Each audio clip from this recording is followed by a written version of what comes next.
Rekan-rekan sekalian, kita berjumpa kembali di Q&A Geodesy Geomatics. Sekarang kita coba membahas yang dimaksud dengan datum geodetik. Mungkin rekan-rekan sekalian kerap menemui bahwa kalau kita diberikan koordinat geodetik, lintang, bujur, dan tinggi geodetik, biasanya selalu dinyatakan dalam suatu datum geodetik tertentu ya. Apakah itu misalnya WGS 84 atau mungkin datum-datum yang sifatnya lokal ya seperti datum gunung-gunung dan lain-lainnya. Nah, mungkin pertanyaannya adalah yang dimaksud dengan datum geodetik itu apa gitu ya. Jadi mungkin kita coba berbicara filosofis dulu ya. Di dalam survei dan pemetaan, titik-titik yang diukur koordinatnya, yang diamati koordinatnya itu berada di permukaan bumi ya. Ini kita katakan domain pengamatan. Sedangkan koordinat geodetik, lintang, bujur, dan tinggi itu mengacu kepada suatu ellipsoid referensi ya. Ellipsoid referensi ini tentunya nanti digunakan atau dipilih oleh yang kemudian mengeluarkan koordinat ya. Meskipun memang banyak saat ini misalnya menggunakan ellipsoid referensi WGS 84 ya. Tapi bisa saja terjadi bahwa negara tertentu atau pihak tertentu menyatakan koordinat geodetiknya mengacu ke ellipsoid referensi tertentu. Nah, sejatinya datum geodetik itu adalah parameter-parameter yang mendefinisikan hubungan antara domain pengamatan, yaitu permukaan bumi, dengan domain perhitungan, yaitu ellipsoid referensi yang kita gunakan ya. Jadi datum geodetik ini mendefinisikan hubungan antara ellipsoid referensi yang merupakan domain perhitungan dengan bumi yang merupakan domain pengamatan ya. Nanti cara menghubungkannya nanti kita lihat ada dua cara yang besar ya. Bisa secara geosentrik atau secara toposentrik. Nah, kenapa datum geodetik ini penting ya? Coba kalau kita lihat slide berikutnya. Jadi datum geodetik ini kalau kita lihat dari gambar ini, misalnya kita melakukan pengamatan di permukaan bumi, kemudian kita definisikan datum geodetik, kemudian kita bisa menghitung atau menetapkan koordinat titik tersebut terhadap suatu ellipsoid referensi yang dipilih atau digunakan terkait datum geodetiknya ya. Nah, setelah koordinat lintang, bujur, dan tinggi geodetik ini kita dapatkan, biasanya ada yang mentransformasikannya ke sistem proyeksi peta ya tertentu. Apakah itu UTM, Polyeder, Mercator, dan seterusnya ya. Nanti kita lihat koordinat geodetik lintang bujur tinggi ataupun koordinat peta ya, biasanya easting northing, itu akan tergantung pada datum geodetik yang digunakan. Jadi kalau datum geodetik nomor 1 misalnya kita bisa mendapatkan V lambda H dan easting northing pertama misalnya. Tapi begitu datum geodetiknya kita ganti, itu koordinat titik yang sama di permukaan bumi, tapi koordinat geodetik dan koordinat sistem proyeksi petanya bisa berbeda ya.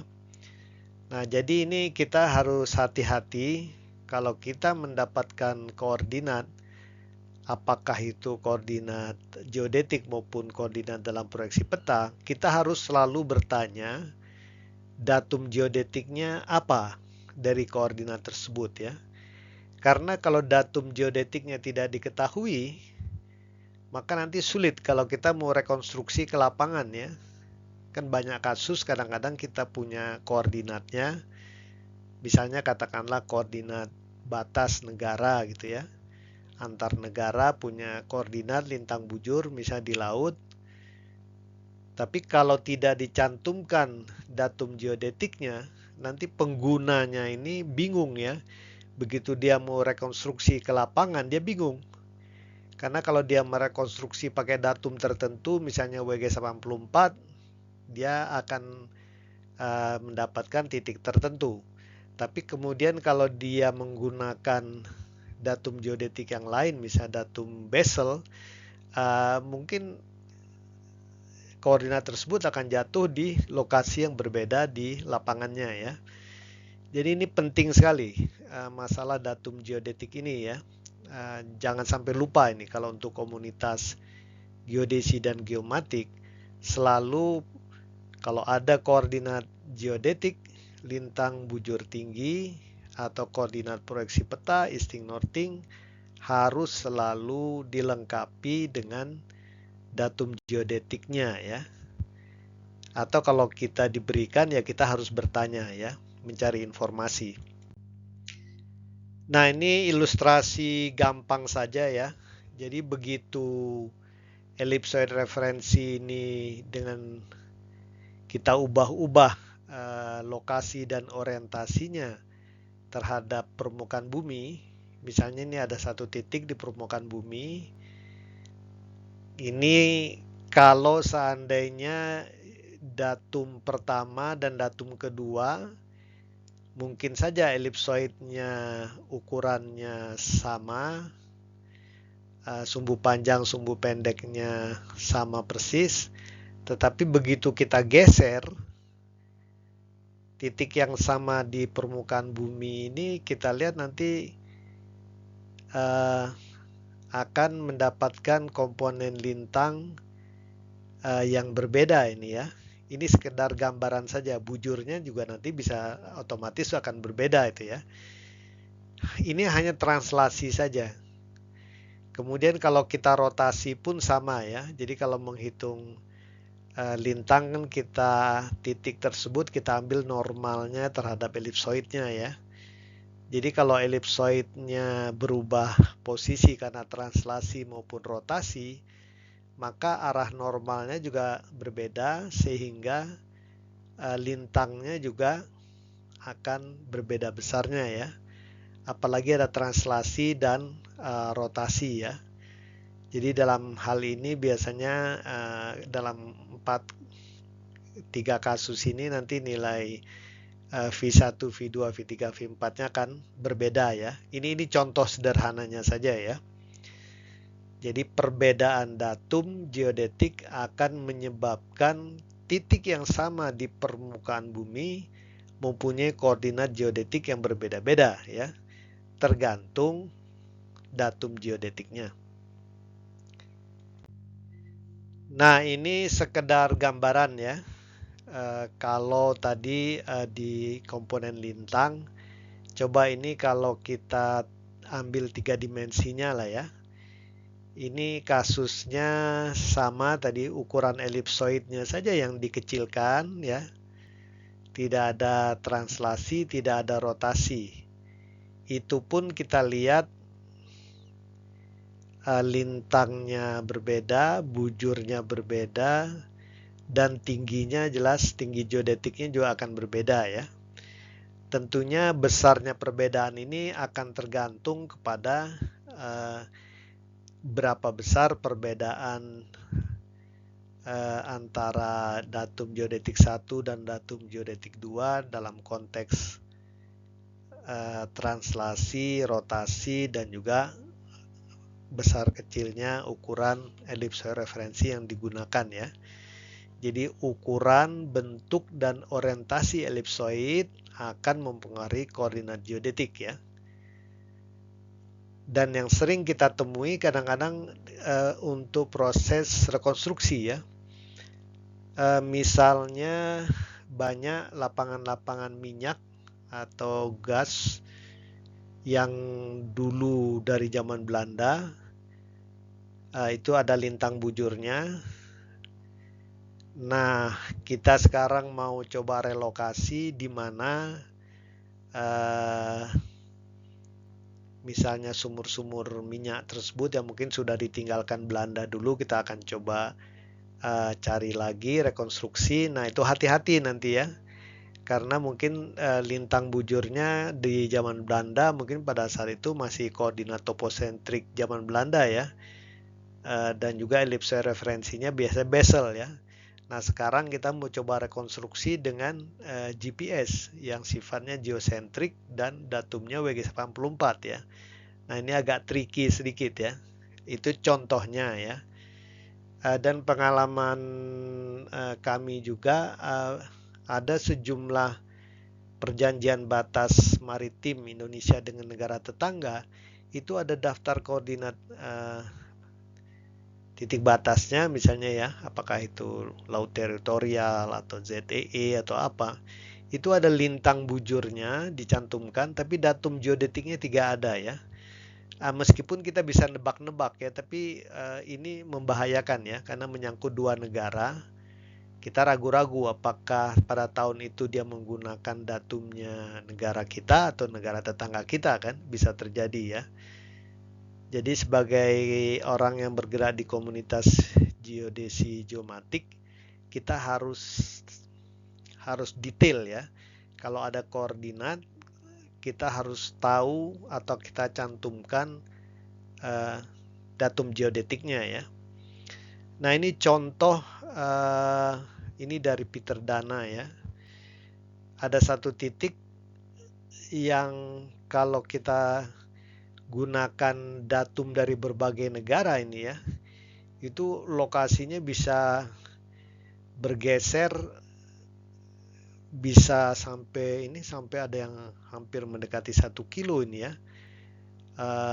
Ini titik tengahnya ini dalam WG84, tapi kalau dengan datum Tokyo yang di Jepang itu bisa sampai off-nya ini bisa hampir 800-900 meter ini ya. Jadi nggak main-main ini ya. Jadi terutama kalau kita mencoba merekonstruksikan koordinat-koordinat yang diukur zaman dulu pada datum-datum masing-masing saat itu. Nah, hati-hati kalau kita mau merekonstruksi sekarang ya. Dengan WG84 biasanya kan kita menggunakan GNSS, GPS. Biasanya WG84 geosentrik. Nah, itu hati-hati ya. Sebenarnya bukan karena kesalahan titiknya ya. Titiknya tetap sama di permukaan bumi, tapi kesalahannya adalah di kita sendiri, di pengguna.